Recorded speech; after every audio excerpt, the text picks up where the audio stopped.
G'day and welcome. This is Matt and Zac here from Care Physio again. Welcome to video 3, controversially titled, Is Pain Really in Your Brain? Yeah. The short answer, no. Okay. The long answer, well, your brain has a whole lot to do with your pain experience. Yeah. I think at the end of last video, we'd referred to our car alarm analogy. Mm-hmm.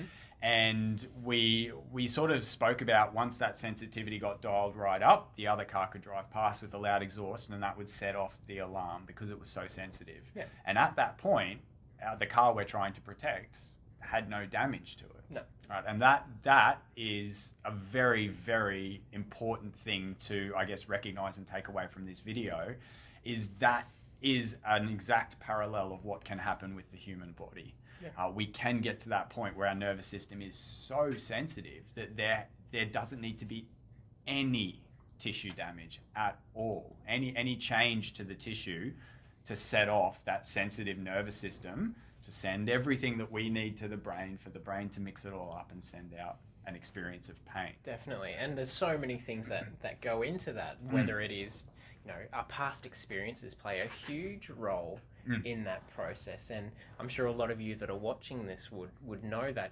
especially if you've had a previous injury where you had something, whether it was an accident and got some whiplash or a back injury, or you've been told that you've got a bulging disc, and every time that you do this certain activity, it makes the injury flare up and feel worse, and it doesn't have to be something that you would think cause damage, whereas if it's standing up, from sitting on a chair, if you're in a bit of a flare up, that's a really safe activity. There's not much compressive loads going through your discs or through your body, but it's causing pain. And a lot of the time that can happen is because, again, that gain or the alarm has been turned up so much that all of these things, whether it's a little bit of inflammation, a little bit of a stretch, our nervous system has remembered, hey, that time that you really hurt yourself, it feels kind of similar at the moment, and I don't like how similar it feels. So I'm just going to give you this big output of pain just to try to protect us, just to make sure in case you are going to hurt yourself.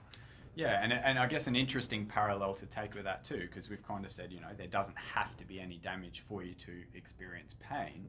We can also look at it from a slightly different point of view in terms of we can have some damage there, but the amount of pain we experience with that level of damage is never static or the same as well, even within the same person. An example of this is I guess kicking your toe is a good way to go. And for the purpose of this explanation, let's just agree that the 2 times you kick this toe, the exact same thing happens in terms of damage at the toe. Okay, but you've kicked your toe. It's hurting like crikey, right? But you've had a bad day. You're not real happy. You've dealt with heaps of stress that day. It's rainy and dark outside. You've got home and your house is a mess, and you've just whacked that toe on the table as you walk past, and that toe hurts like crikey, and it keeps hurting for ages and just aching, and it just goes and goes and goes and goes and goes, right?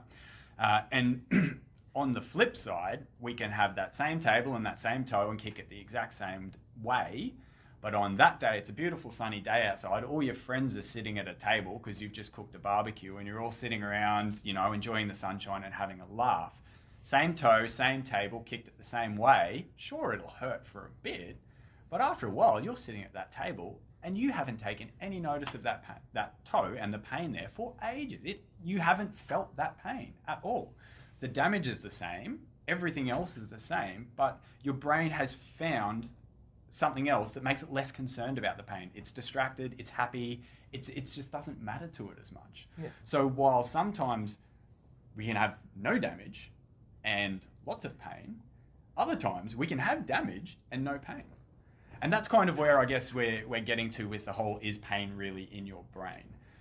It's got nothing to do with your imagining your pain. Okay, No, it's got absolutely. nothing to do with you're not experiencing your level of pain at all. It's more so just to do with what you're experiencing is way more complex than just injury to pain. There's all those senses we've talked about. There's your emotional state. Definitely. How sleep deprived you are, how stressed you are, the context around the original injury and what you're experiencing. There's so many things that go into your particular pain journey, and it's definitely your brain is not to blame for that at all. And your pain is very real, and no one can tell you that it's not, because it's what you feel. Yeah. And like we've said already, your brain is literally just trying to protect you. It's trying to be as helpful as it possibly can. It's just that sometimes, unfortunately, it moves from a helpful state to an unhelpful state. Definitely. Okay? Definitely. And, I guess, where do you go to from here? You know that pain's not in your brain. We've got some more context around what pain is and what it means to us in our journeys. So I guess how can coming and seeing a physio help with that? And you'll have to tune in for next week's video. Thanks for watching. Bye.